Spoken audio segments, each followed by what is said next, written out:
How he is again. God, this hay fever is really doing my head in. Anyway, uh, let me put on the spectacles of occasional wisdom, and the chat is running today. So if you want to do a bit of banter,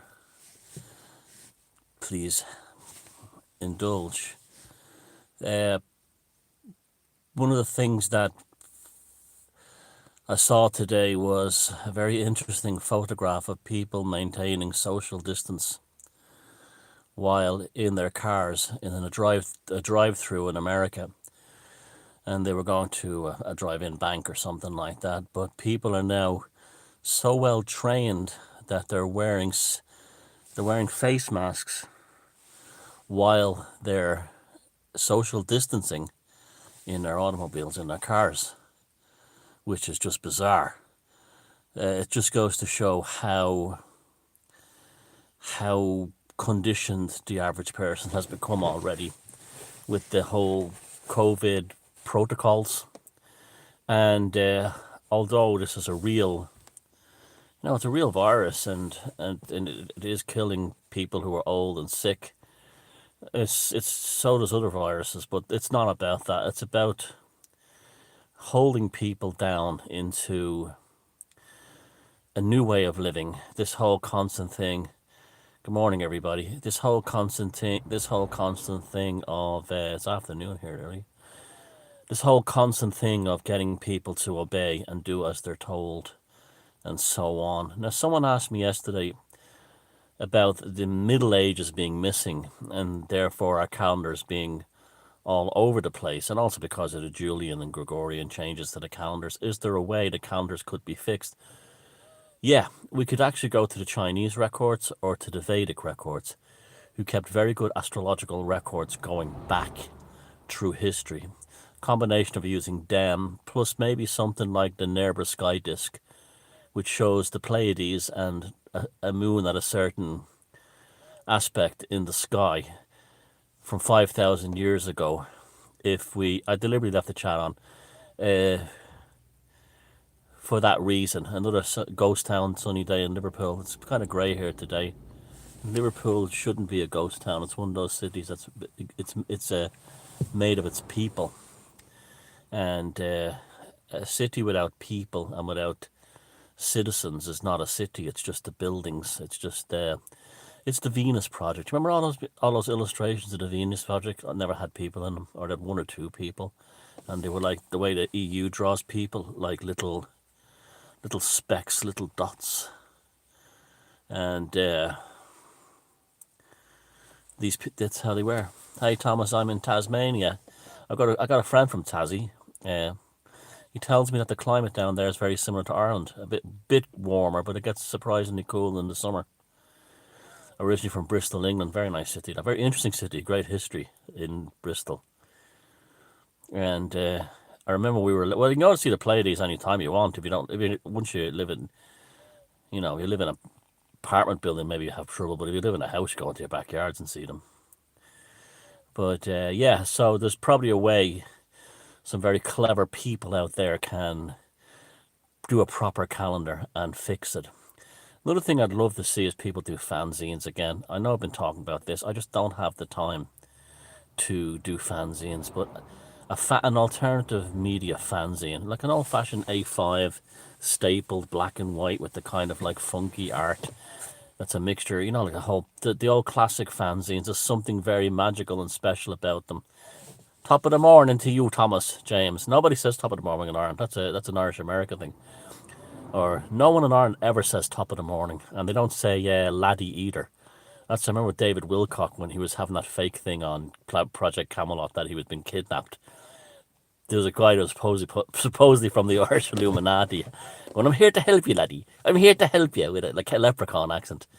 No one in Ireland uses the term laddie. They don't say top of the morning either. It's funny. It's like one of those things. They think English people walk around with an umbrella all the time and go jolly good old. I remember seeing that Beatles cartoon from the 60s. They don't say begorra either. the Beatles cartoon from the 60s, and there's the voices of like, I say, old John O'Bean, how are you doing? I'm fine, Paul, old chap. And it kind of sums it all up. That's where the same kind of thing comes from. The whole thing of Top of the Morning, Bigora, and Bejabers, and what's the other one? A drug. I'm a pusher man, baby. Yeah. You do it. Gonna say talk to. Yeah, someone knows Irish.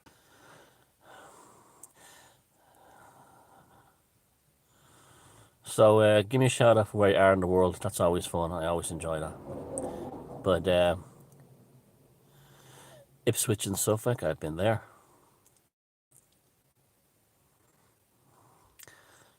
Oh, that's interesting. Norfolk. So Julius Caesar wrote in his notes, it is the year 45 BC. Did he? Did he actually write that? How's the crack? That's something that Ireland does. People in Ireland really do say. How's the crack? Cold rain in New York City, sunny this week, 80s this weekend. That's lovely, Jesus. That's another reason why I think they had all the people coming out in Cavan.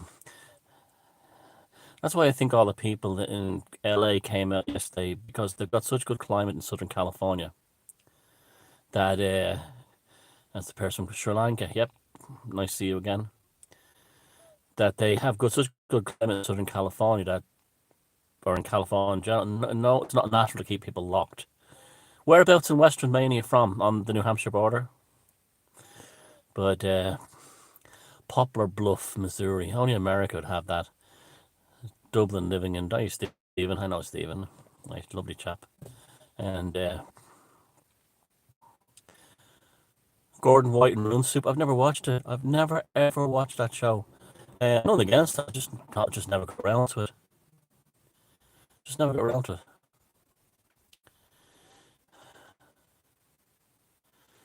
Oh, that's nice. The beaches on the Gulf Coast just opened. Very nice. Hey, Johannesburg. I saw Dara O'Brien, that Irish comedian, and they asked him a series of what he hates. And he said one of the first things out of his mouth was white South Africans, as if every white South African ever born or ever lived. And this was like long after apartheid had collapsed. But this Dara O'Brien going, what the way I hate white South Africans. Like every single white South African was responsible for apartheid, and the fact that he even said it on the BBC like years after apartheid has ended, and especially what we see what's happened to the whites in South Africa, especially the farmers. And here he was like, oh, I missed the politically correct for the BBC because I want a job in England. Another one from rugby. Lots of rugger buggers here. Dara O'Brien is definitely BBC safe. Definitely. He will not do anything. And he's Mr. Science too as well. So he's definitely like, yeah, QI, awful program. QI, the program for, that's like, if Stephen Fry's personality, intellect was summed up in a program, that's it. The fake intellectual, the pseudo intellectual. Boulder, Colorado, very nice place. Lots of love from Holland. Lots of love back to you too. Soy safe, yeah. BBC soy safe. Michigan kicked off the resistance.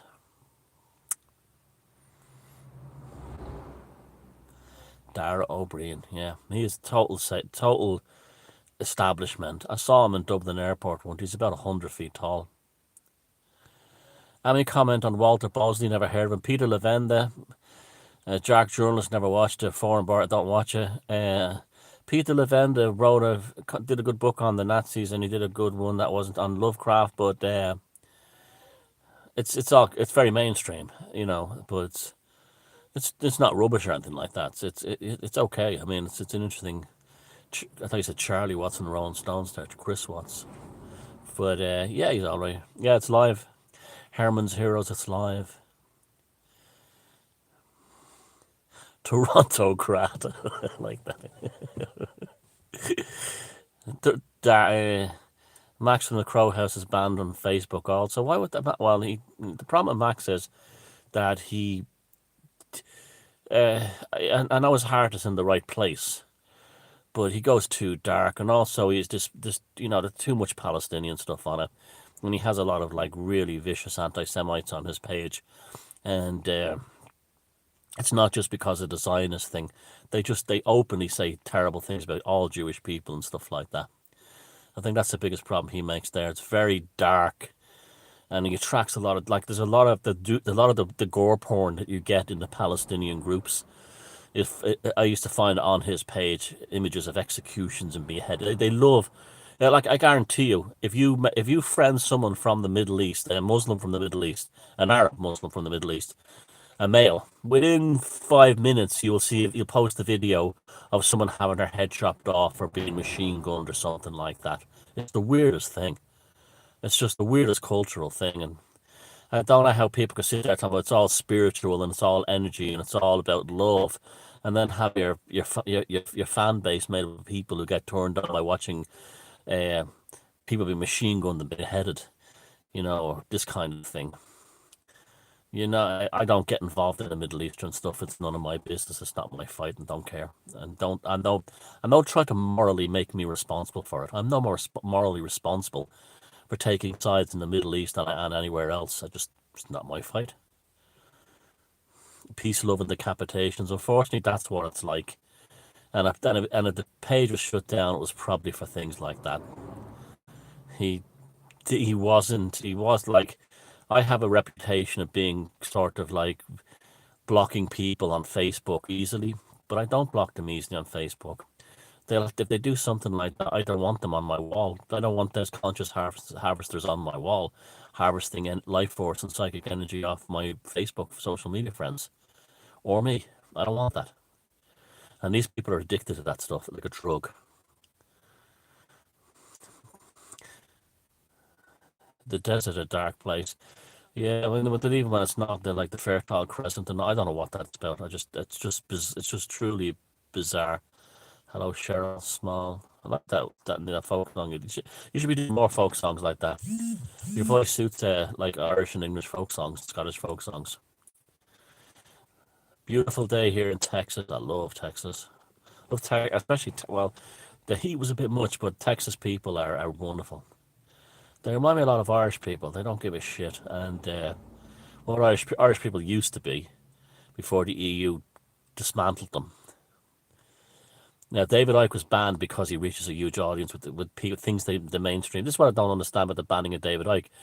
If the mainstream thinks David Icke is a joke and an idiot, then they would leave him. It's not. It's because when they see the numbers that he gets when he's bringing up subjects that they don't want him to bring up, they block him. That's what that was all about. I mean, that was primal fear by the mainstream. And also, you have to remember that journalists are very deeply jealous of alternative people. Like, I probably reach a bigger audience than just about any journalist in Ireland. In the last 10 years, compare me to any journalist in Ireland, mainstream journalists covering Irish stuff, I reach more people around the world than they do, than the guy who reads the 6 o'clock news. And so the mainstream journalists are deeply jealous of anyone in the alternative who gets a big audience. And David Icke gets the biggest audience of all. And there's idiots, journalism is a cesspit of horrible people. And that's what they're like, and they see him. I went to communications college. I did a degree in journalism in university. I ended up writing a blog for the Spectator for a month. I'm a real journalist. Or I had an article published in the New Statesman. I'm a real journalist that was read by 20 people, and then they look at what's his name, Brian Rose interviewing David Icke, and they see 5.5 million in a few days, and they get viciously jealous. And that's what that's really about. A combination of the mainstream don't want people to hear what Icke is saying, good or bad, and also deeply held jealousies by petty journalists.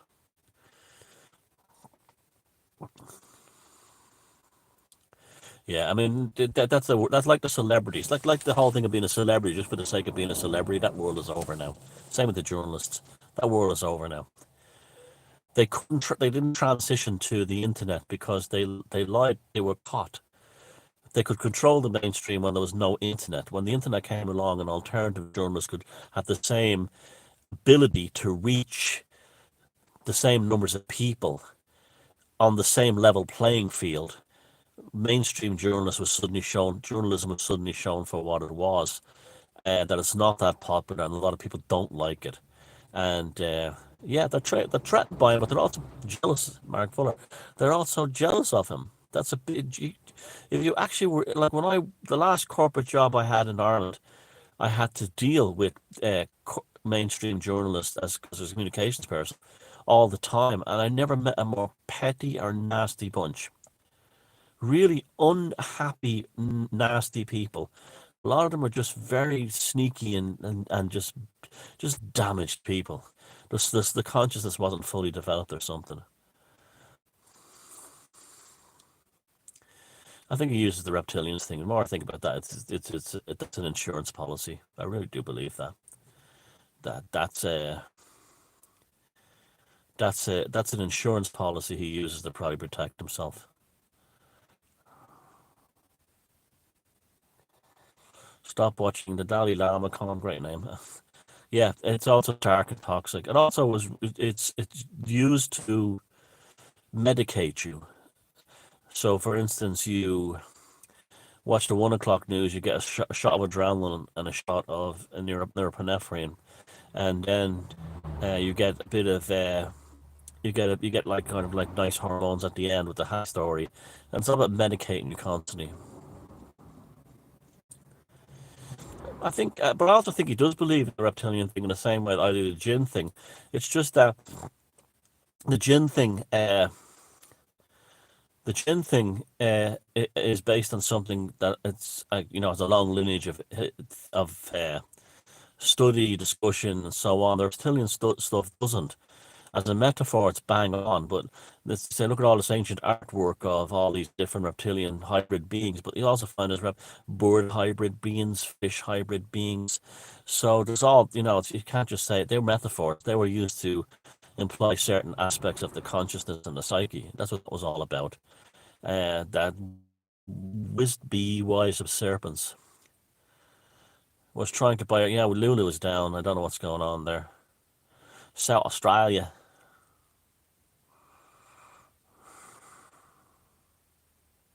After reading Rosemary Ellen Guiley's books, I agree about the gin. Yeah, you see, the lineage there. Also, she does a beautiful job of tying it all into modern paranormal and kind of Fortean and spooky events, and that was what made that when I read the Vengeful Gin, that book, it hit all the nails on the head. And no crypto, you know, have the whole thing of crypto terrestrials, and it's all the same thing. The whole it's good to see the Cthulhu. Well, Cthulhu is probably one of the biggest gods. Well, next to COVID-19, who's the big god at the moment. Uh, that's Cthulhu was probably the primary god of this planet before that. Any live shows planned? How do you mean? Oh, I mean like live talks? No, nothing like that. I'm supposed to do a few in England this year, but well. Here's something for you. They released the Irish government. By the way, I got stopped at the cops again today, getting my groceries. The Irish government has released the new guidelines on what we can do. Basically, I'm locked down. I'm locked in Ireland until August 10th. And I don't know when I'll be coming out. Even then, I'm not even sure when the flights will start. And it's a bummer, really, because I was planning I had it booked and everything. With me, myself, and a friend were going to Easter Island, and I was going to make a film there. And we rented a car and everything, to explore the island and do a really in-depth documentary as well as for our own personal research on the Easter Island statues. But I won't be going to Easter Island, not this year anyway. I mean, I'd be lying if I said I wasn't terribly disappointed. I am. I'm dreadfully disappointed by it. But there's people in this life have much worse things to deal with than I'd have with that. I take this doom in our local news over the rainbows and streets in Belfast doing dances. Too much cringe. Oh yeah, we don't have that down here in the south. I mean, I was thinking about that up in Northern Ireland. Someone was telling me just Enniskillen is not far from here over in the north. And they told me that they were doing the rainbows and cringe dancing there as well.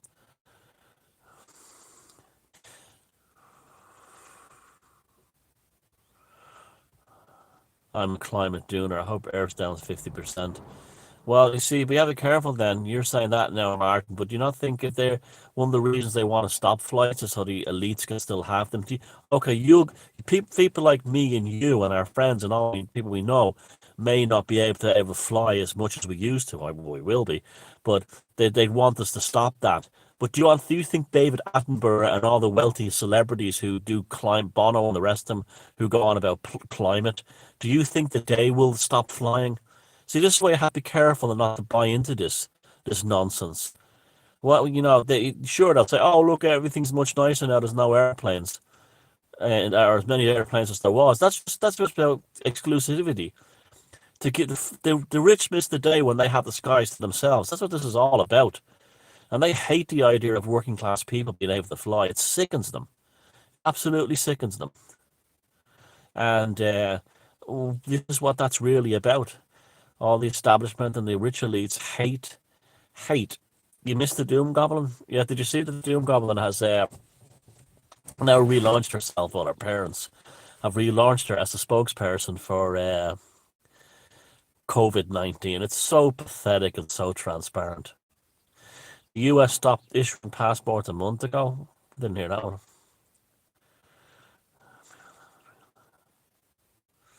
Oh yeah, people haven't realised how their lives. Well, I won't say foreign holidays are gone, but like they won't have them because it's jobs. They just won't have to be able to afford them. Simple as that.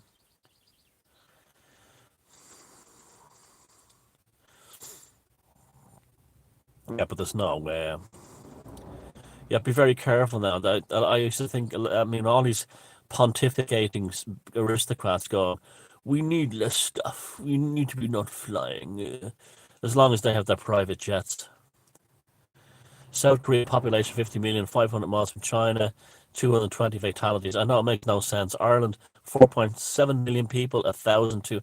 Look, we all know that they're 5,000 miles from China. Exactly, that's a great point. They all look. They're all. We know that they're doing some creative accounting.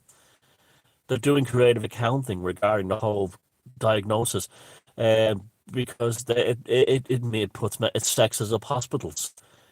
It just means more, and the governments are loving it because it justifies that it's like you said, if 9/11 happened now, those 3,000 people that died, they'd say they died of COVID-19.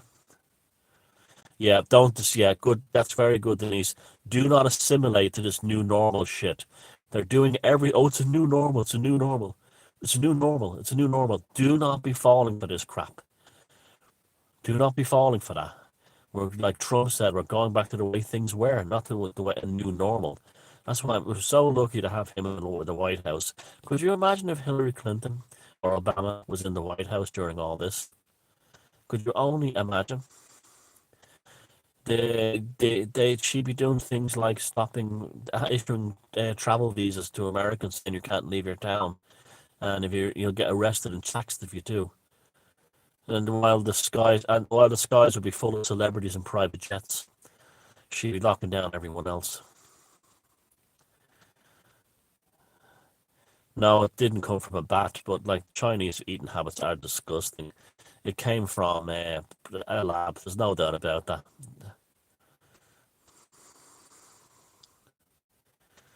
The left behinders, I call them normies. Feckham is right. Yeah, yeah, that's true. What the doom goblins and those types do reveal is there's a lot of fakes are around you.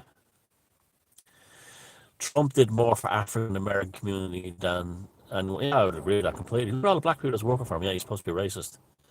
Than Obama. Yeah, Obama was only a black man in color. Culturally, he was a deep state, another, elitist. That's all he was.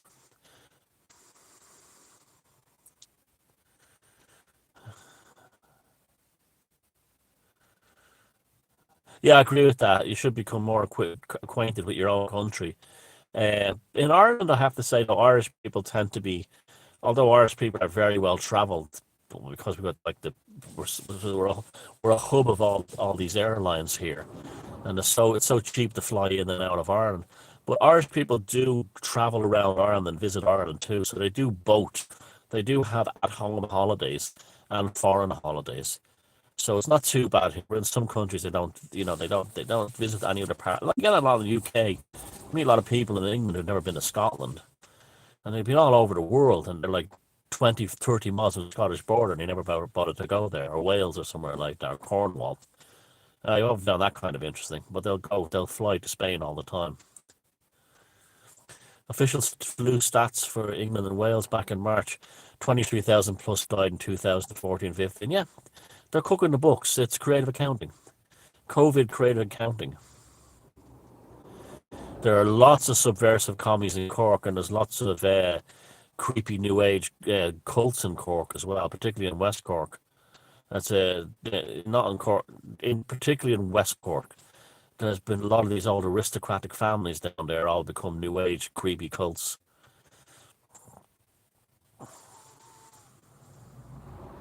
Oh, I love Brian Forrester's. That's the thing. Like Brian Forrester, Megalithomania, Megalithic Maiden, and all the others who actually go to sites are the only channels you should support that deal with ancient sites, or Maria Wheatley and myself and stuff. That you should not be supporting channels.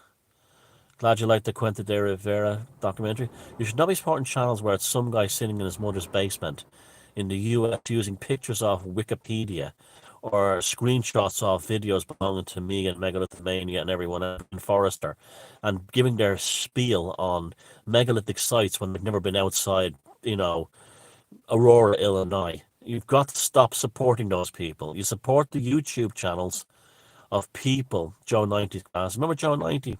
He's probably 90 now, actually. But that was a weird show. A father, Joe 90, if you haven't seen that, it was about a father doing scientific experiments on his son. It was like Joseph Mengele. We always watch Joe 90, oh, how cool is this? His dad, his dad, his dad is making him into a super person. His dad was treating his own son. Joe 90's dad should have been done for child abuse. The social services should have taken Joe 90 off his father. I had to laugh at that. Joe 90 was a lab rat. Uh, Marina from Thunder, Aqua Marina. Yeah, and we're still, yeah, she was the very first sex doll I think anyone ever had a crush on to as well. Aqua Marina. Stingray was one. It was now the best of all those shows was Doc Captain Scarlet. That opening, yeah, Maria's cool, and great. Yeah, she does some fantastic work. It was Captain Scarlet. That was the best of all those shows. That opening sequence. These are the Mysterons. Yeah, Joe 90 was rubbish. It wasn't even that good. The premise was ridiculous, and the intro is the best thing. That machine spinning around. Jessica Rabbit. You see, we're on the bestiality things there now.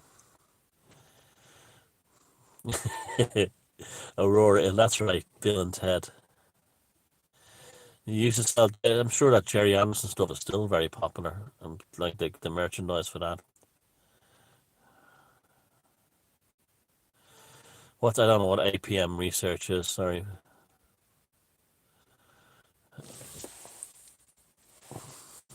Tripods was amazing. Same people. The Ramsey says there the tripods was brilliant. There was the same ones who made the TV show Day of the Triffids. Yeah, the Captain Scarlet puppet was very handsome. Andy Pandy, coming to play. The Tomorrow People, yeah, that psychic power. Still very. You watch those shows now; they're still very good. Children back that in the 70s and 80s were definitely more intelligent. The kids who are watching Tubby Tellies, Teletubbies, la da da da, la da, autistic Tubbies, right? The kids that are watching that in the 90s, the same age kids back in the 1970s are watching the intriguing stories like the Tomorrow People.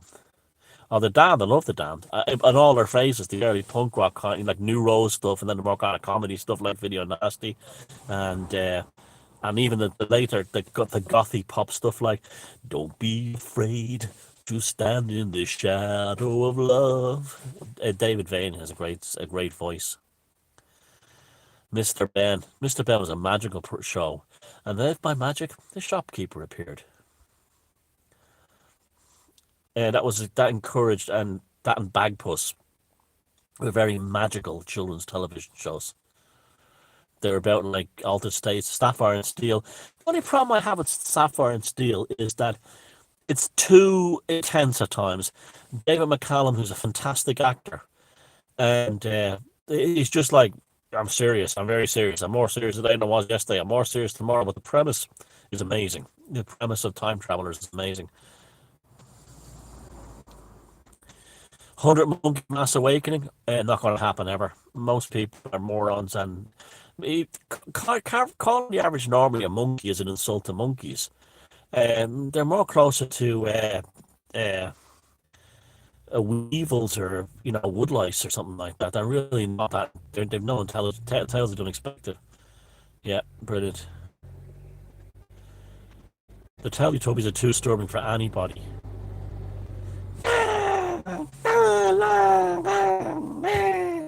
And then they wonder why all the kids today have autistic symptoms, and they grow up to be like screaming autistics when they can't get their way.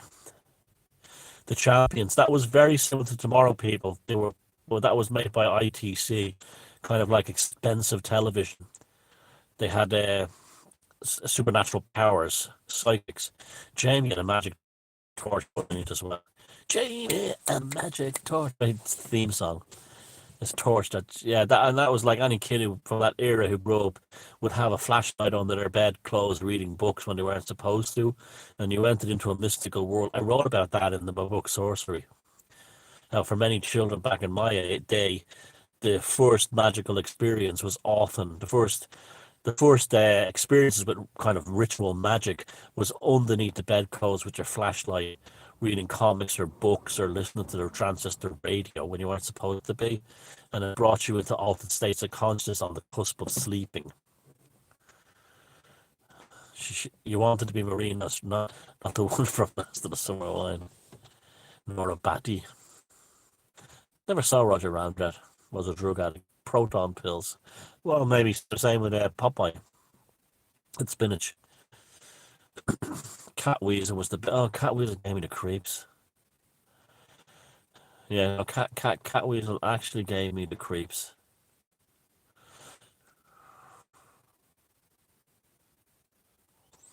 Those were the days indeed. The flashlight under the covers. Never liked Rosal Gummidge either.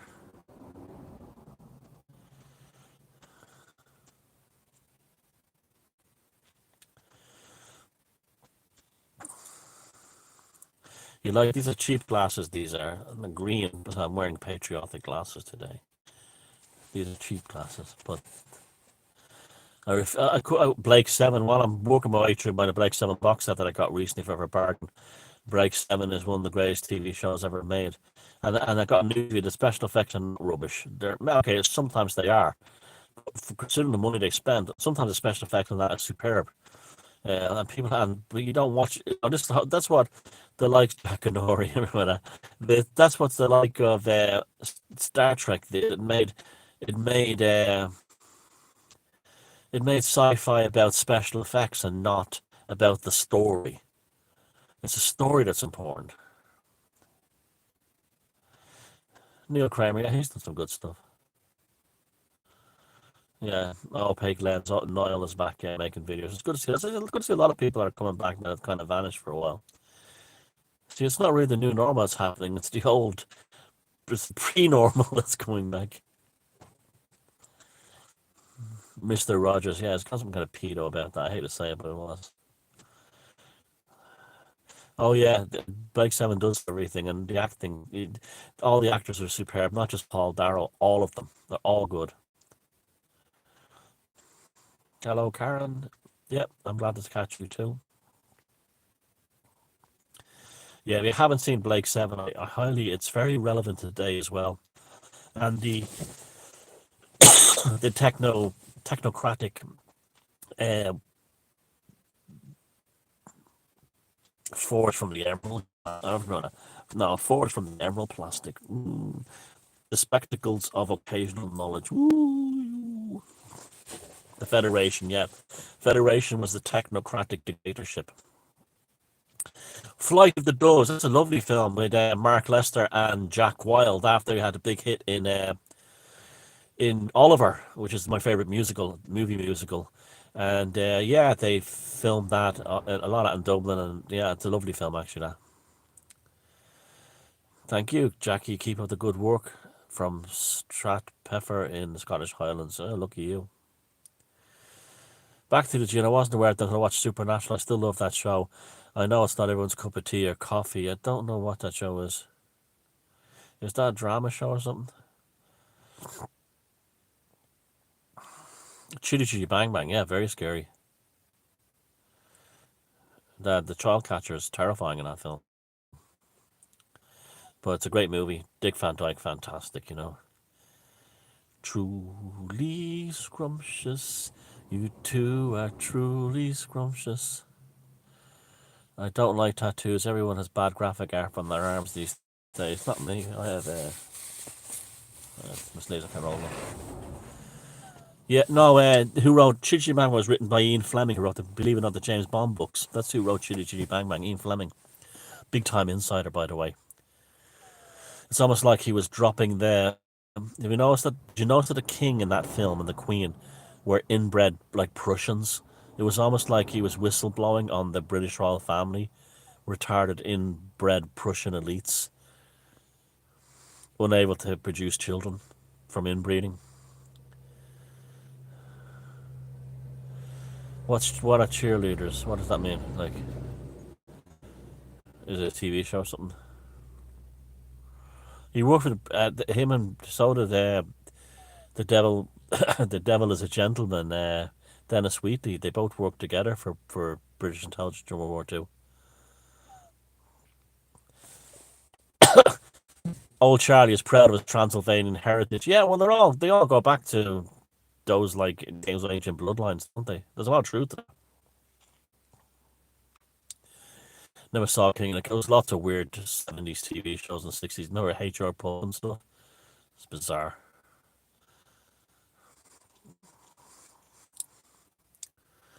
Yeah, but I often think Fleming was soup was blowing the whistle on the Prussian aristocrats in Chitty Chitty Bang Bang. Remember, just watch that film again, and it comes through very clearly. Martial law, keep yourself safe. You should be see a line from a cowboy show. Tales the unexpected, yeah, brilliant. Fleming was a right hand man to Churchill. I think it was not Churchill. I think it was Mountbatten, believe it or not. Even worse. I've read most of Dennis Wheatley's books, and so you should. They're great reads. Even the spy novels are great reads.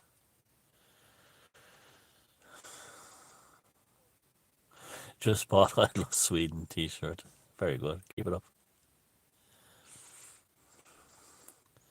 Maybe he did do the screenplay for Chitty Chitty Bang Bang, but it was definitely Ian Fleming who wrote the book. Came up with the stories.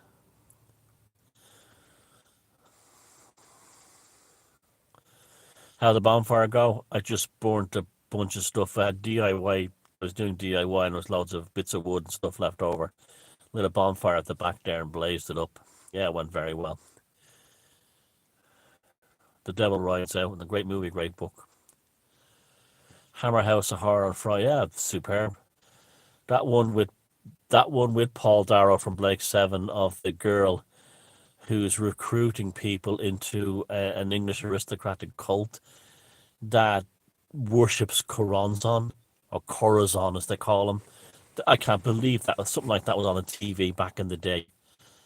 It was amazing to think that that was back, like something that would have quite a deep dive into ritual magic was actually shown on TV back in the 70s.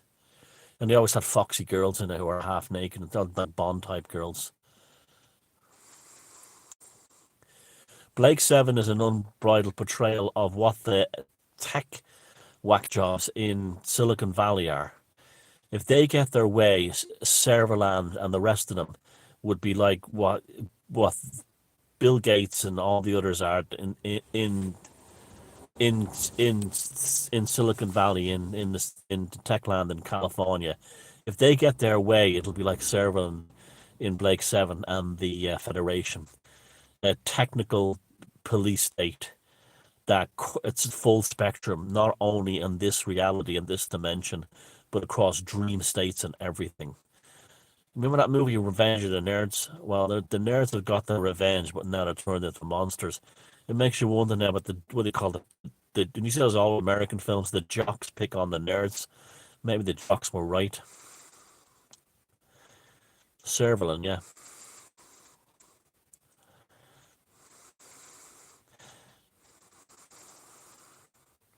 Oh, the internet's terrible. Especially, yeah, terrible for search now. They've destroyed it. The internet is not like 20 years ago. The internet was fantastic. It was a real wild landscape. Now it's all basically just, corporate mainstream. It's the same thing happened with cable TV when that first started. When cable TV first started out, it was a wild frontier of broadcasting. There was no ads, and you paid a subscription, and it was all these mad programs. It was the internet before the internet, and then all the corporations took over, and suddenly you're paying ads. And now it's the same with the internet. You're basically paying ads now on the internet, not directly, but like it's mostly that.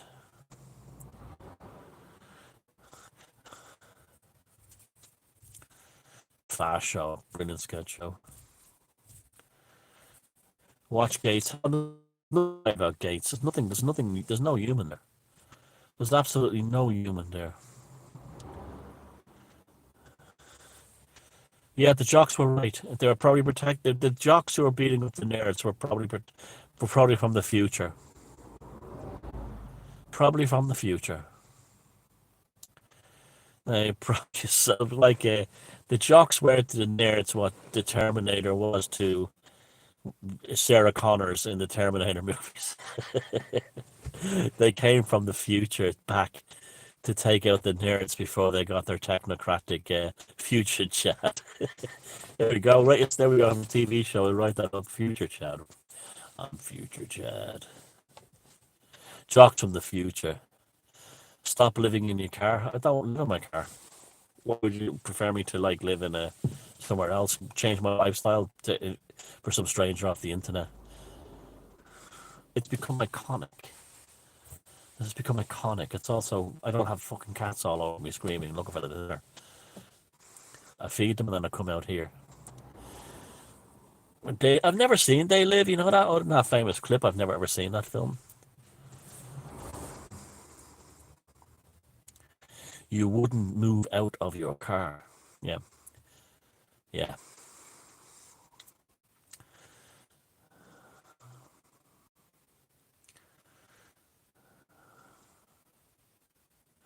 I don't know where Ram Ranch is.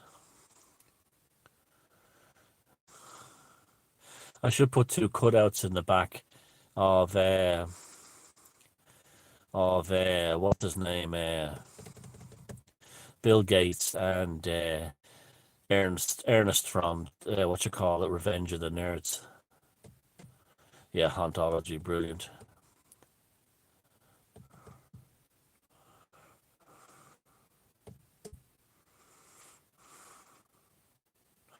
With glasses, they look like superpower. I have 245 people. Yeah, so 238 it says, yeah.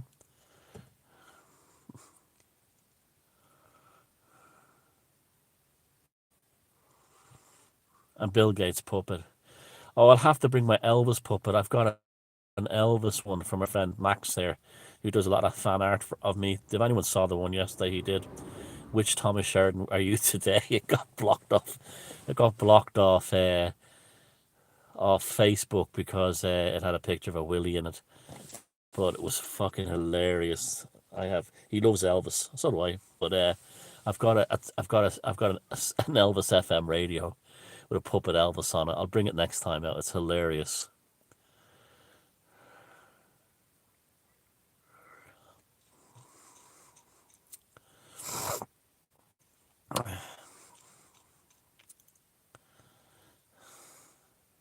Are you secretly working for the global elite? I wish I was. I would love not. If the Illuminati came to me tomorrow and said, Thomas Sheridan, here's €1 million a year to work for the Illuminati, I would fucking do it in a minute. Do you actually think I would sit here taking shit from assholes like that guy there? Yeah, and then you go, oh, he's a sellout. Yeah, I'm a sellout. Yeah, do it. Nah, we'll do it. The global elite. Yeah, I got news for you, my friend. I am the global elite. You are the global elite. All of us who think for ourselves and do our own thing are the global elite. That's what the global elite are. Us. What they are is trash. That they're trash with money and power. They're not elite. They're not. They may be chauvinistic and inclusive, but they're not the elite. The elite are people like us who are busting through the veils of misinformation and so on in order to make the next generation easier for them to deal with. And that's what we are. We are the elite, not them. And when we call them things like the elite, we should only say it in terms of what's the word? Sarcasm on it, the elite. Are you a white Billy Ray Cyrus? I thought Billy Ray Cyrus was white anyway. They have billions in plastic on the That's the weird thing in America. You see the plastic on the couch. I often wonder what that was about. Thank you, Tom, for making me smile every day. Well, thank you for you was making me smile. Smile. Next time, Cat, then it's trying. What could I have a high Korean car? Oh, that's another thing. You have to stop buying the Chinese shite. They have to stop. That's another thing. China must be put out of business. China must be put out of business. And I know it's nearly impossible to do, but immediately start, if you can, stop buying as many Chinese things as you can as possible. A lot of it is rubbish as well. It's not that good. I was talking about zinc pest the other day. A lot of it, not only does Chinese electronics fall apart because of bad solder joints, dry solder joints, China, but also because of zinc pest. Is caused by impurities in cast metal that cause crystals to fail. And zinc pest has been eliminated in North America and Europe since about the 60s. The there's no controls in foundries in China, so zinc pest is still a problem. So you're spending all this money on something made in China that has a metal casting in it or something, and what happens is it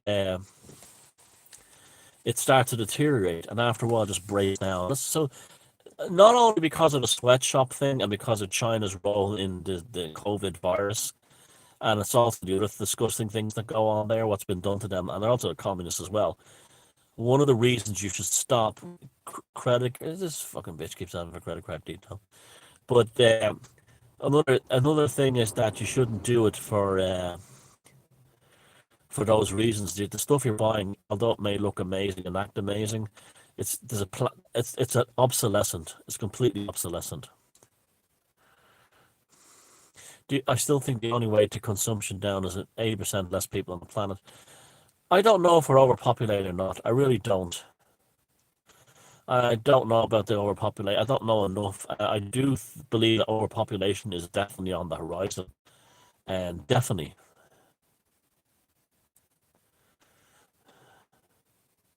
Thanks for your generosity, your time, and knowledge, Thomas. This is fun.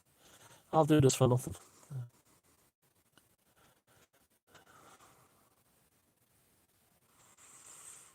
Planned obsolescence, yeah. No, oh, absolutely. Overpopulation in cities, not the country. Yeah, but we have to protect the countryside too. We still, we still have to protect the countryside. I mean, if anything good came out of this whole lockdown thing, it's now we now know that nature is not only very strong, but I wouldn't say delicate or in danger, but we have to make sure that we don't we damage nature. You know, nature goes away rather than it's not destroyed. It just goes away. That's what happens. We notice it. We notice it. We notice it. We notice it. And when it comes back, like it is now, we notice. So the thing is that with nature, it's not that nature is delicate. It's much more stronger than us. With nature, it still needs respecting. Now, when you think about the countryside being overpopulated, is it too? You look at you look around Ireland or Britain or like most of America, you see the countryside, but what you're seeing is not really countryside. What you're seeing is a factory for the production of food. All those hedgerows were put to keep farm animals in, and to all those stone walls you see in Ireland that people think are so pretty, they were put there to divide production of food centers. So that's Nathan. The sky is not nature board. The sky is not a vacuum. I don't know where you get that from. The thing with the nature is that the farm the countryside is the population is not there, but the impact of humanity is there through through industrialization of agriculture. So this is where it can really help things by going and local growers and local farmers, or if I've got a plot of land and a decent enough soil. Unfortunately, I don't have a good soil. I'd wish. And you could actually grow a lot of your own food and keep a few chickens and stuff like that for eggs. But the countryside is management. That's what the countryside is. It's not full nature. Yeah, be animist. That's the way to think. See, nature is sacred. See, naked is sacred. Nature is sacred, and that's I think the real issue is. So I wouldn't say we're overpopulated, but we don't manage resources. Well, not us, the fucking globalists and the people who run this world, don't manage resources well enough. They don't manage resources well enough. That's the problem. Deliberately and also badly. Uh, so the countryside is overexploited in many ways. Yeah, well, Canada and America is massively rural. But if you look at like I was flying over Texas a few years ago, and just the sheer amount of farms, it's just bewildering. I mean, the size of Texas, and to see these huge farms all the way between Houston and Dallas, it was just incredible. Just the sheer number of farms and how big they are, and circular fields, which is that was kind of strange. Yeah, and that's another thing. Lawns are horrible. Complete waste of land. You'd be better off. It's better to have your driveway tarmacked over. Tarmacked over, or what you call blacktop, as they call it in America, or concrete over, than have a lawn. The lawns just take the water away. That's all they do, and they take too much work. Like the idiots who have like these 1 acre lawns in front of their houses, spend half the summer driving around in a little grass cutter or a strimmer. They shouldn't be building apartments outside of cities. Apartments belong in cities, especially along public transport corridors. They shouldn't be in the countryside. Hello to everyone from Scotland. Tyranny of the law. Servants, yeah, they're slaves to the lawn.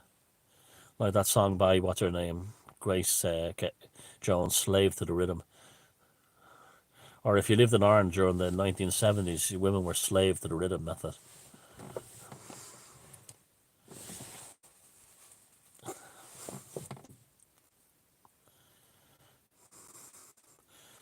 How can we get back to the land? Well, you can go to City Park, get back to the land. I lived in Bayside in Queens, in New York. There was a comic book shop at this corner of Bell Boulevard that went up on flames, and that was kind of a lost down there.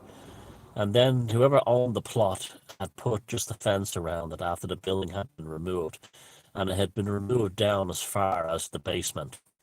So it was a vacant lot that was fenced off. Within 2 years, it was a jungle. I'm not talking about small trees. I'm talking about 40-foot, deciduous trees. Within no time, this one lot and this in this urban area became a jungle. And that shows the power of nature to regenerate and take back. It's truly awesome. It's truly amazing. And I'll always remember that. It's like that whenever nature is fragile, no, it's not fragile. We are fragile because we're in a constant battle to, what's the word, fight against it. That's what farmers in Ireland are constantly doing, and farmers in most countries. They're fighting nature back from taking over. Now, this whole thing of nature being weak, people have never, that's just not true at all. It's human civilization that's weak. Nature is ferocious in its ability to come back. Look at Chernobyl, or the ghost, grot bags. Yeah.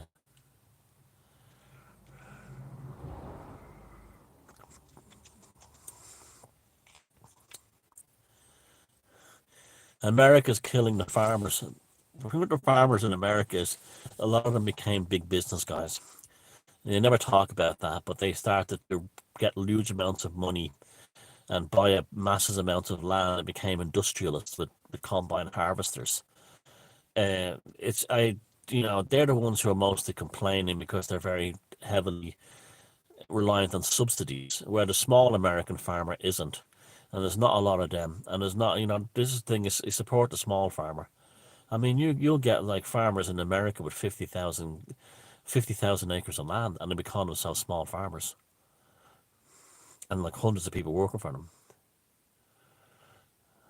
Imagine the life force of a dandelion coming up in a sidewalk in New York. Yeah, there was a series on the Discovery Channel about 5 or 6 years ago, maybe more, about what would happen if humans suddenly left the planet, and it just showed within no time everything would be a jungle.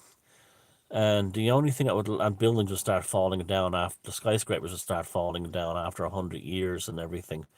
But in no time, literally within 2 or 3 years, New York would be skyscrapers sticking up over the tree line. And this is and then the building would fall down.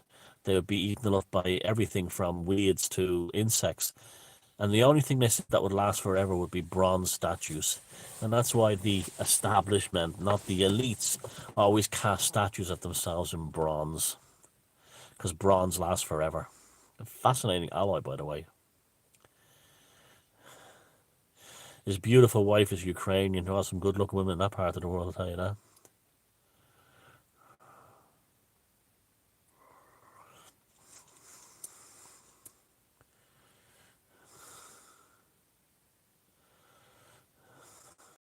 Yeah, but back to Brian Forrester. Yeah, I totally recommend watching his channel and his videos.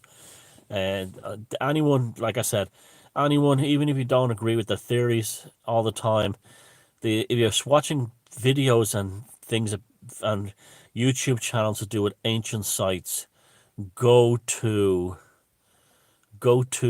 any people like Megalithomania, Brian Forrester, etc., myself, that actually go to the locations and film them. They're the ones you should be supporting. They're the ones whose ad revenue that they deserve to get it from AdSense, not people. I mean, I see this one guy who sits in his basement. You basically using screenshots and Wikipedia pictures, with some ridiculous theories about Atlantis being in North Africa, and his videos get 1 million+ views. He does nothing to deserve that. He just repeats what he sees on other channels, and he doesn't. He's never. I don't think he's ever left his basement, and yet you have people like me and others who travel all around the world. And I'm not complaining about it. I mean, I love what I do, but like we get, and even Rainforest, they get far less views than he does. And this is like, it's ridiculous. Only poor people who actually go to the spots. that actually go to the locations. Ever been to the Men Here de Montreneuf in France? No, where is that one? I know the Grand Manier of Lac Macquier. Where do I think Atlantis was? Okay, let's talk about Atlantis. It's a fascinating subject. I believe that Atlantis was a civilization that was relatively highly advanced. Now, by that I mean advanced to the level of, say, the Mayans were in the 1500s, which is quite high. And they existed from roughly the Mediterranean region all the way around the west coast of Europe, Spain, Portugal, Western France, Britain, Ireland, up to Denmark, southern Norway, and perhaps parts of lower Sweden, parts of Holland as well, what we call Holland today.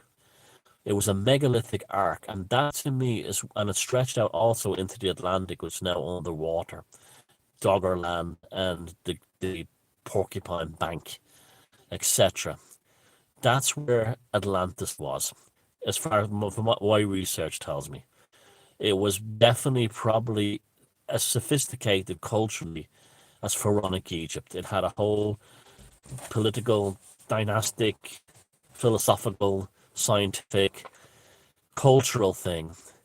And Ireland and Britain were in the centre of it.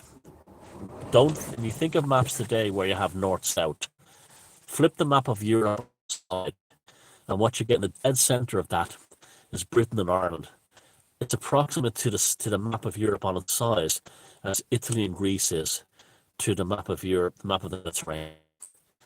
And that was what the megaliths that we see today, the megaliths from the Neolithic period, Stonehenge, Newgrange, the ones in Sligo, Brittany, the ones in Portugal, in Abora, the ones in that and so on, Malta especially, they're the remnants, and Sardinia, they are the remnants of what we call Atlantis. That was the culture. Something happened, a catastrophe happened, and they could have been wiped out by a pandemic or a flood or anything. But I absolutely do that the Atlantis myth is true, and it was the western arc of Europe from Malta to southern Scandinavia, and that included the areas under the sea now, like Doggerland, Porcupine Bank, and that's why there's so many missing, so many stories like lands beyond the sea and Tirnanog and High Brassel and all these places. They're all metaphors and stories regarding ancestors who. That's why they find. I showed you my recent video on Beyond Room 313, a dolphin that's practically in the sea in Cork. They're everywhere. There's loads of megaliths below the sea. There's loads of them up around Orkney, and they're basically ignored by the mainstream archaeologists because they shouldn't be there. Thule, that's another part. Yeah, that's part of it as well. There you go. So there you go. That's what I believe that Atlantis was, and there was the city of concentric circles. That was two very good. Not the one that your man Bright Insight does, that thing in North Africa. That's a natural formation. There's nothing man-made about that. Where there's two sites. There's one in southern Portugal, which fits the bill very well, and there's also the Avebury area around Silbury Hill, Avebury, West Kennet, Longbarrow around England, and possibly Newgrange, Tara, maybe. But the one in Portugal, southern Portugal, and the one underwater now, but it sits it very well. And the Avebury part of England would be probably your the capital area that Plato spoke about, maybe there. Yeah, West Kennet Longbar is amazing. Rollright Stones are amazing too. Yep. So that's Atlantis in my book. It's not just one place. It was a civilization that left its marks everywhere. in a specific area. Graham Hancock's Waterworld, that was the name of that book and TV show. I have the book, and the TV show was brilliant. It was one of the last good things that Channel 4 ever made. And yeah, it's a Ram's Bridge between, I saw it myself, between Sri Lanka and India. Now, my friends rented a small aircraft and we went up in it to fly around, and we flew into India, and this is like not this January, previous January, about just over a year ago, and we flew over. I had my cameras set up in the airplane and everything, and we flew over up and down between Sri Lanka and India over Ram's Bridge, and I couldn't get the footage because it all clouded up, unfortunately, and then the Indian and air traffic and Sri Lankan air traffic control and military kept shouting at the pilot to get back on course. But yeah, you just have to look at satellite pictures. That was definitely a connection. There was a bridge there built between. Well, Lemuria was probably, as Fatima Garna says there, Lemuria was absolutely probably Sri Lanka. Sri Lanka is, again, you see that was like, Sri Lanka is to Lemuria what, like, Avebury or Newgrange is to Atlantis. It's like those ancient monuments are really decent proof that they existed. There was another civilization there, and there's Sri Lanka is the tip of a vast continent, or a vast landmass to the south of it that's now covered in the Indian Ocean. But the same phenomena applied there. The sea levels rose. Basques are Celtics, and really Indo-European. No, the highest genetic traits when they were. If you look at the Proto-European people, the pre-Indo-European people, they are genetically different than the Proto-Europeans, and the Indo-Europeans are genetically different. And if you look at the people who carry the highest levels of DNA relating to Proto-Europeans, they're Sardinians, and they're Northern Iberians, Northwest Iberians, Northern Portugal, and Spain, Galicia. And those people from the north of Spain and Sardinia share a lot of DNA with people in the west of Ireland. So that's where the Proto-Europeans ended up. That's why there's a thing came out a few years ago that the Irish came originally from Sardinia. I don't, not that they came from Sardinia, they were the same ethnic group originally at one time, before the arrival of the Indo-Europeans.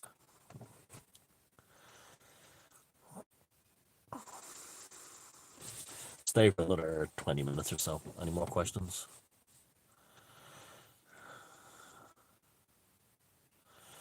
Keep telling me where you're from. That's how I love all that.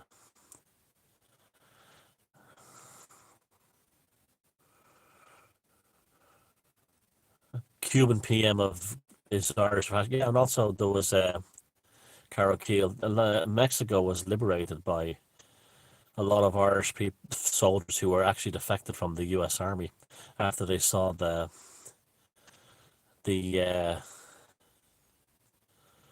done any painting? No, I haven't really done any painting lately.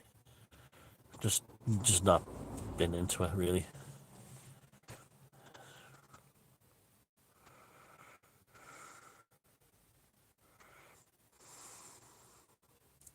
Chicago, Newark, UK. Southend-on-Sea. Southend-on-Sea, that's near London, isn't it?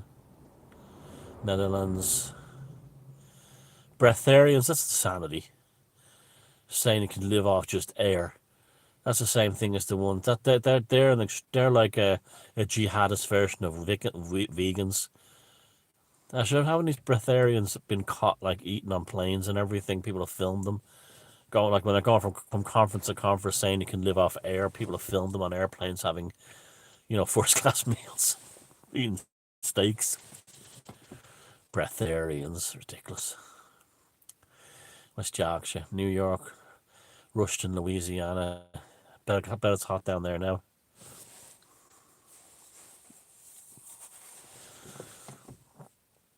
Oh, you're flying them. Ooh, Donegal, Essex, pool, drinking a can of special brew, tramp juice. That's good though. The missing 411 thing is very interesting. I don't know. I like the way that, like the man who makes the films, the former policeman. He doesn't come to any conclusions. I do like that, and yeah, I mean, it's an interesting story. It's very, very strange, very, very odd. But what to make of it, I don't know. Somerset, just I've been to Stand and Drew with my friends in England. I got that. I got some good video there from that. Driving rickshaws in Dublin, they used to ask us if we could take us to Donegal. That's funny. That'll be a long haul. Last night I saw a dark tower reaching above the pole star. That's interesting. You mean in a dream? Night terrors and sleep paralysis. I spoke about that yesterday. Yeah, there's this Sean, the spirit world and this world is getting closer with the lockdown. Melbourne, Florida. I never heard that. I've never had any sleep paralysis experiences or old hag or anything like that. Never had. Thank you, thank God. I had an aunt I spoke about yesterday. It destroyed her life, but not me. No. The important thing is not to be afraid of it because that's how it keeps coming back to you. Semen retention? What the hell is that? Semen retention is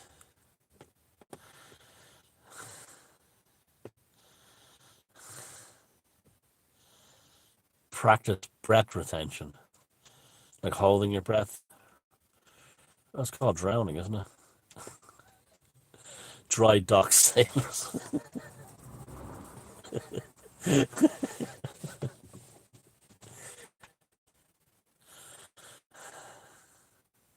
I know you're living in Finland, Dundalk living in Finland. You should be back in Ireland now, shouldn't you be studying again? Istanbul, yeah. Amazing place, very interesting. Should be part of Europe though. Controversial statement. Hello from Derry. How are you, Mark?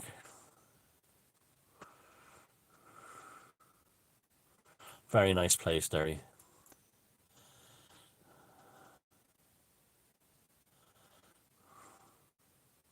Yeah, I wouldn't want to. I wouldn't want a sleep paralysis event.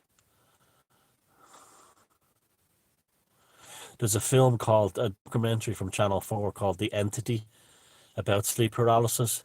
I watched about what came out 20 years ago.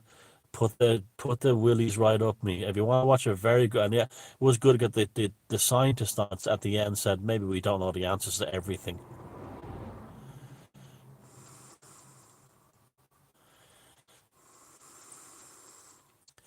Oh, good night. Someone's describing nightgowns, winged creatures landing on your chest. Like, what was his name? Lovecraft. Yeah, everyone's dreams are off the charts, and it's so everyone's dreams are so off the charts recently that even the mainstream media are covering it.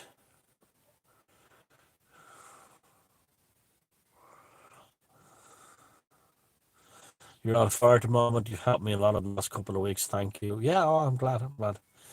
Much love from Greece. Much love to you too. I hope to visit Greece soon at some point.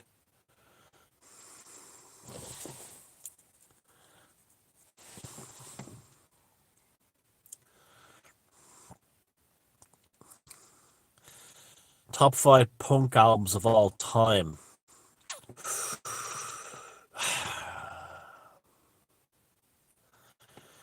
Never mind the bollocks. Yeah, I know it's everyone mentions it, but it absolutely it deserves to be up there where it is. It deserves the reputation that it is. The first Damned album.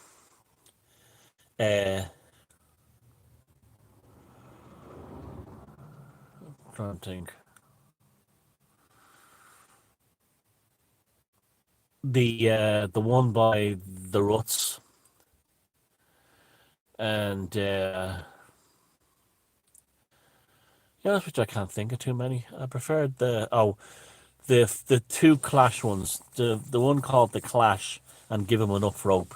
Maybe the other two. Even though I don't like the politics of the Clash, doesn't you can't get away from the thing. They did write some great songs.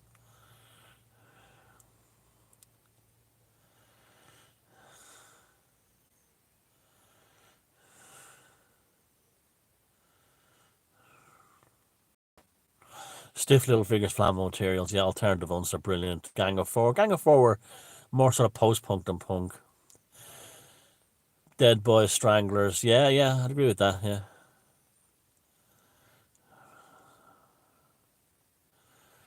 No, the Dreams of Earth not particularly good or bad, they're very symbolic.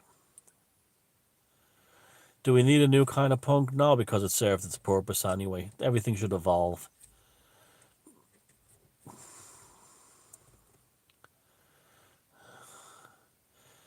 I'm all lost in a supermarket. No, I don't like reggae really. I've never got into it.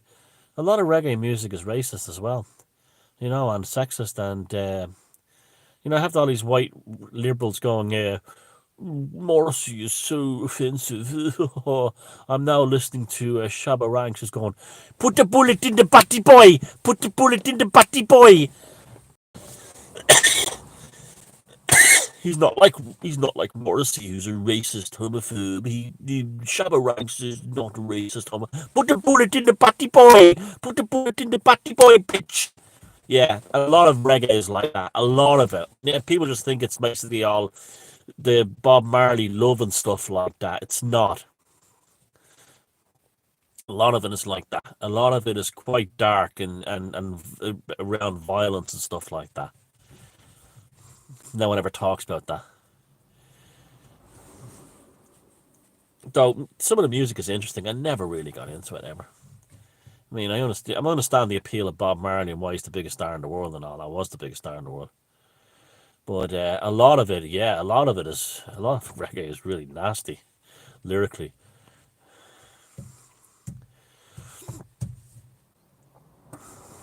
Telling homophobic, telling to go out and murder gay people and things like this.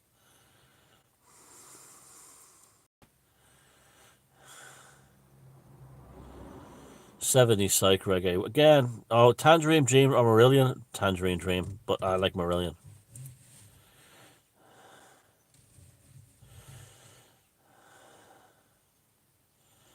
See you, Stephen. Nice.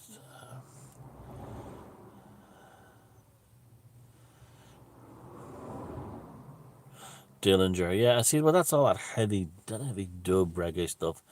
And you have, it never reached me. I'm not saying it's rubbish. It just never reached me really. The music, it just doesn't for me. It's like, but the whole thing about these posh white people. I was talking to a girl once who was went to see some reggae gig in New York, and she said that she was in the way of somebody, and this white blonde chick walks by her with dreadlocks, white dreadlocks, and she goes, "School's eye." I mean, that's that. There's a lot of phony whites involved in reggae. Green on the A log about 2 miles to Crowfly. Yeah, it's a fantastic place. That Bob Geldof, Dick. Bob Geldof. And I just don't like the Boomtown Rats are rubbish. He's I just don't like him at all. Don't like him. I don't like people who grew up in privileged backgrounds pretending they had a hard on from the streets. If you saw the Regency house in Dunleary where he grew up. I'm not a huge Dylan fan, but I've heard that the new stuff is supposed to be really interesting. No, I like techno. I actually quite like technos a lot. Any book recommendations? Have I read anything interesting recently? No, not particularly.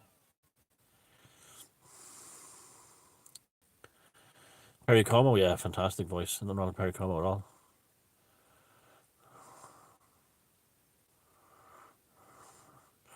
Hello, Glasgow. Sinead O'Connor now dead now. Sinead O'Connor, what she, I hope, I wouldn't hope for today. She doesn't even know what being a Muslim is anyway. It's just you see if she still behaves like the way when she was saying on her Twitter, like it's time for the men to, this time for the men to step, the girls to step forward and control it. She's such a ridiculous person. Good song in that. Fortunate Son is a brilliant tune. Good voice, John Fogerty. Super Furry Islands. Do I like Aslan? Yeah, I do like Aslan. Very Ballymun, very, you know, you can't deny their talent. I knew them guys and I saw them playing a few times when they were called Mila 18 around Ballymun. They went to the Ballymun Comprehensive, some of them. And I think I saw their very first gig in the Ballymun Comprehensive as Mila 18.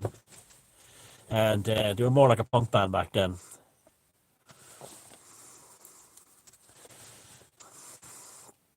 I'm an achiever. Don't really like Leonard Cohen. Don't say it's rubbish. I think I wouldn't be into that. I'm an achiever. I'm an achiever. Tool, yeah, they're all right. Overrated. Like they're much better than Muse, but they're just don't get what and just don't get the hype. Just doesn't do it for me. Tragically Hip, yeah. Was Crowley the most powerful magician you know of? Well, I'd say he was definitely to date is because the world we're living in terms of well up until recently the internet kind of put an end and also pagan revivalism put an end to the age of Eon much sooner than it was supposed to end. But AV11 is not happening because you just can't do it. It's online. You can go and watch it online. I'll be doing a talk on transhumanism. But yeah, if you just go by his his cultural legacy, probably was. Yeah, probably was.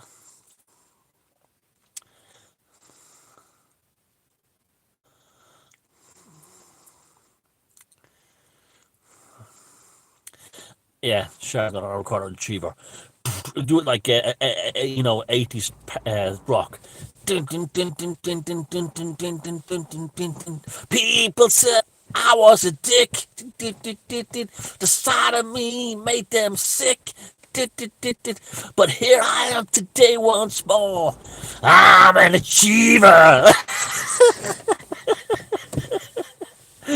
Writes itself. There you go. Someone can sample that. Begin with that. Dun, dun, dun, dun, dun, dun, dun. Big synth, yeah. Like the opening to the final countdown. Do I think Prince Harry will be thrown under a bus? Nah, I doubt it.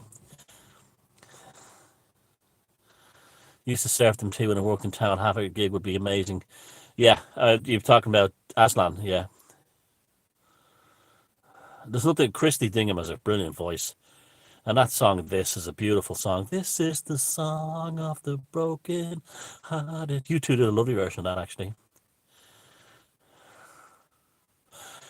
I can't really hit the high notes. Even if I squeeze my bollocks, I still can't hit the high notes. Well, we need someone like, we need female voices for that, for the bridge part. People say you're fucking doomed. The world is finished. You are gone. But they don't know that you are here, that you survive, and you go on. I'm an achiever.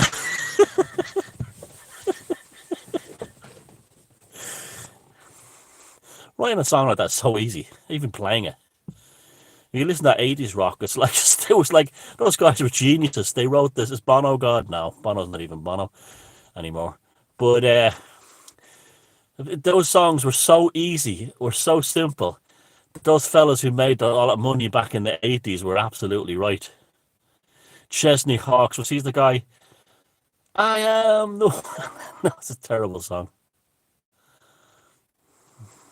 Aslan are not known outside Ireland, which is a shame because they're as a pop kind of rock band goes, they're very very good. Thin Lizzy, what do you want me to say about them? Amazing. Dun, dun, dun, dun, dun, dun, dun. Yeah, Thin Lizzy twin guitars. Dun, dun, dun. Do, do, do, do, do, do, do, do. Yes, there you go. It's just writing itself. Cocteau Twins. Yeah, like the Cocteau Twins when they first. I borrowed a lot of guitar sound for my own guitar sound, but uh, I saw them live a couple of times. They were really bored. Rick Ashley's Together for It. The Outcast, yeah, a good band. Yeah.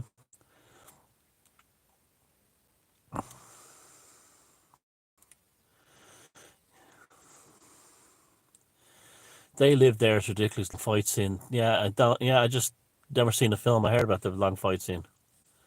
This Mortal Coil. Yeah, Liz Fraser's voice. It's I can. It can only take so much of it. Pearly dewdrop strip and ding ding. The guitar, but the guitar sound was great. But to see them live, it was like just bored. Just bored. Some of the records, like when it came out, all those 4AD bands when they first came out, yeah, it's brilliant. But there was just something about it that it just didn't do it for me. My thoughts on photography, in what way? You know what song I hate? Hey now, what's going on? I fucking hate that song. That song is like chalk on blackboard to me. Pixies are an amazing band. Yeah, 4AD. Even the way 4AD, it's a whole artistic concept, not just the way the bands they signed. It was like if 4AD had signed a band, they were going to be good or at least interesting. Rob Anger's work, yeah, I like his channel a lot. Four Non Blondes, yeah.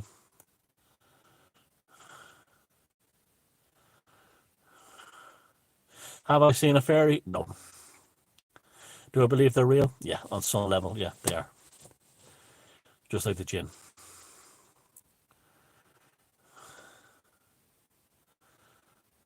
Lush, yeah. Typo negative October Rust. Haven't heard about it, no. You wouldn't say no to Four Non Blondes. But that band wasn't made out of four non blondes that is what I'd go for. I've seen the Pixies, so have I. I've seen fairies dance around the red light district in Christchurch. Susie Quattro, she's still amazing actually. They come alive,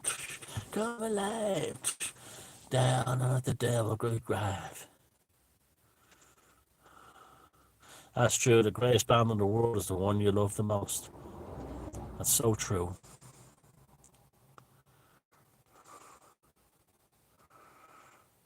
Interesting about that. Round towers, deep towns and magnetism. Yeah, those towns become dark for environmental reasons. Have to be. It's something like that. Something like that.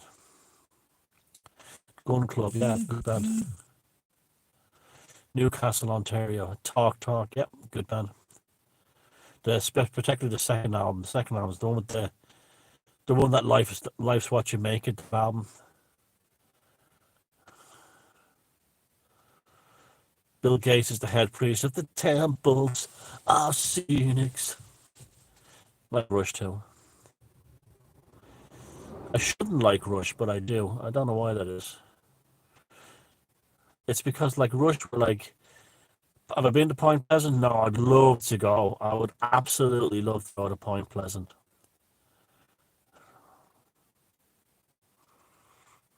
Slayer, yeah. China Crisis, lovely. Joe Biden be alive, but he won't be president, I'll tell you that. Anyway, I'm going to have my lunch now. I will see you probably next Sunday for one of these chats if you can think of any more questions. Thanks for all. Have a lovely, well, Saturday today, sorry. Is Dublin a place with dark towns? Yeah, there's parts of Dublin that are quite dark. But the city itself isn't. But it's gone through, like a lot of cities have that. They go dark, light, dark, light, dark, light over the centuries. You find that everywhere. Okay. Have a lovely day. Take care. Have fun. I will see you next weekend for another one of these. Think of interesting questions in the meantime and so on during the week and blah, blah, blah, blah, blah, and all that stuff. I have a lovely sandwich waiting for me. Bye bye.